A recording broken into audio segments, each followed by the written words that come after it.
জয় ঠাকুর।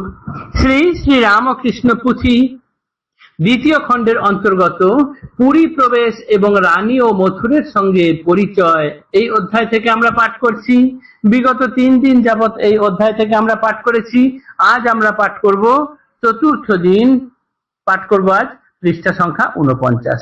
এর আগে আমরা দেখেছি ঠাকুরের সঙ্গে মথুরবাবুর প্রথম সাক্ষাৎ হয়েছে। তিনি হৃদয় যদি সঙ্গে থাকে তবে তিনি পূজা করতে রাজি আছেন, এই শর্তে রাজি হয়েছেন। মথুরবাবু তাতেই হাঁ দিয়েছেন, সায় দিয়েছেন।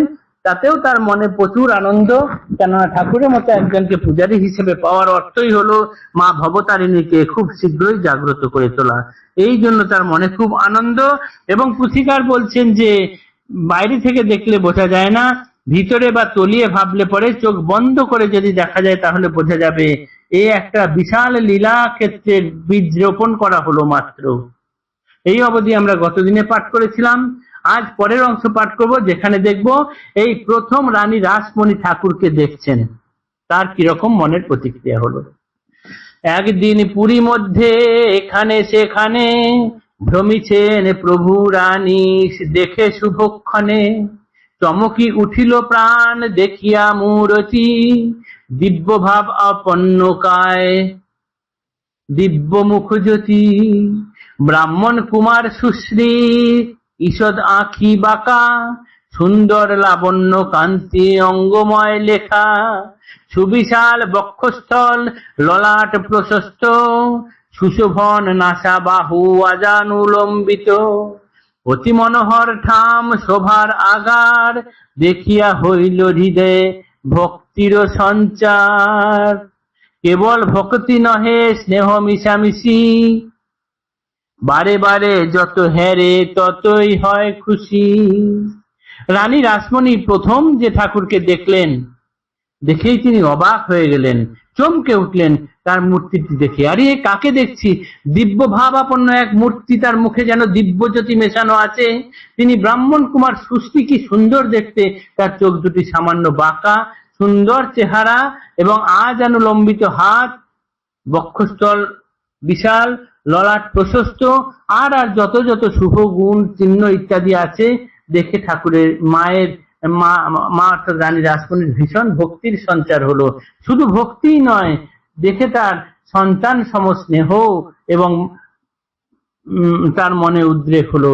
এবং তাই নয়, বারবার যত দেখছেন তিনি ততই তার মন খুশিতে ভরপুর হয়ে উঠছে। ভক্তির আশ্চর্য খেলা শুনহ বারতা, কেমনে ভক্তের সঙ্গে প্রাণে প্রাণে কথা। এইবার ভক্তের সঙ্গে ঠাকুরের প্রাণে প্রাণে কিরকম ভাবে কথা হচ্ছে, সেটাই ভক্তির আশ্চর্য খেলা পুথিকার বলছেন। এবার তোমরা শোনো। জীবের হৃদয়ে যাহা উপজে ভক্তি, সে ভক্তি নাহি তার প্রভুর সম্পত্তি।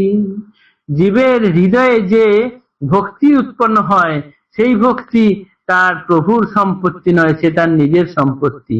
ভক্তির আস্পদ প্রভু বিনা কেহ নয়, ভক্তি দিয়া ভগবান দেন পরিচয়। ভগবান ভক্তি দিয়ে তার পরিচয় দেন, তার ভেতরে কতটুকু ভক্তি আছে সেই রকম ভাবে তিনি পরিচিত হন। চুপে চুপে টানাটানি প্রাণের ভিতরে, চুম্বক লোহায় যেন পরস্পর করে। ঠাকুরকে এদিকে মা দেখছেন, মা তো রানী রাসমণি দেখছেন, দেখে তার প্রাণে টান অনুভব করছেন।